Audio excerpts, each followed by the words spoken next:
এই যে বিএনপিকে এতদিন আপনারা ঠাট্টা করে বলতেন যে ঈদের পরে আন্দোলন, এইবার বিএনপি যেহেতু আপনি বলছেন যে কারা এটা করেছে সেটা চিহ্নিত, এত শক্তির উৎস কিভাবে হলো? এটা কি কেবল অভ্যন্তরীণ শক্তি নাকি এর সঙ্গে কোনো? আচ্ছা, বিএনপি শক্তি নাই, বিএনপি তো ওপরে ওপরে ভর করলে সেই শক্তির জায়গাটা তৈরি করে, সেটা হচ্ছে যুদ্ধাপরাধীর দল।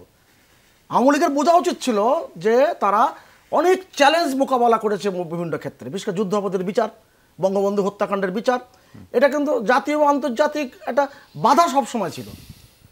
এবং জাতিসংঘের মহাসচিব বান কি মুন পর্যন্ত ফোন করেছিল যে অমুক ব্যক্তিকে ফাঁসি দিয়েন না, এরকম করা যাচ্ছে না।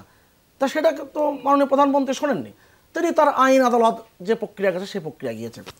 এখন একটু আগে বললেন যে আর্মি দমন করতে নামানো হয়েছে, আর্মি কিন্তু দমন করতে নামানো হয়নি।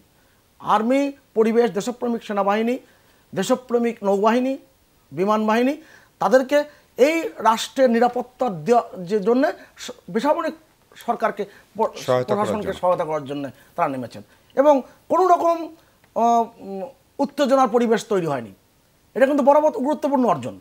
সেই জায়গায় আপনি একটা কথা আমি শুধু বলি, আমাদের মাঝে মাঝে আমি নিজে প্রশ্ন করি, আমরা কি এই জেনারেশনকে বুঝতে ভুল করলাম, নাকি এই জেনারেশন আমাকে বুঝতে ভুল করলো, নাকি দুটোই হলো? না না না, দুটোই হলো না, কোনো রকম একটা ফাঁদে পড়লাম। যারা ফাঁদ তৈরি করেছে, স্টিং অপারেশনের মতন, আপনি পররাষ্ট্র মন্ত্রণালয়ের অনেক কিছুই দক্ষতা অর্জন করেছেন এই বয়সে, স্টিং অপারেশন, সেই স্টিং অপারেশনে কি ফেলা হয়েছে? কেননা এরা চোখের সামনে দেখলাম অশুভ শক্তি তাদের পায় তারা। এখন এইটা বলতে গেলে মিশু আমাকে কি তদন্ত করে বলতে হবে, কিংবা আমার বিশ্ববিদ্যালয়ের মাস্টারমশাই তাকে তদন্ত করে বলতে হবে কারাই হত্যাকাণ্ডের পিছনে দায়ী? 30 জন সাংবাদিককে হত্যা করা হয়, 3 জন সাংবাদিককে হত্যা করা হয়েছে, 50 জন সাংবাদিক আহত হয়েছে, এমন কোনো গণমাধ্যমের গাড়ি নাই সে গাড়ি আক্রান্ত হয়নি। এগুলো ছাত্রদের কাজ, আমি বিশ্বাস করি না।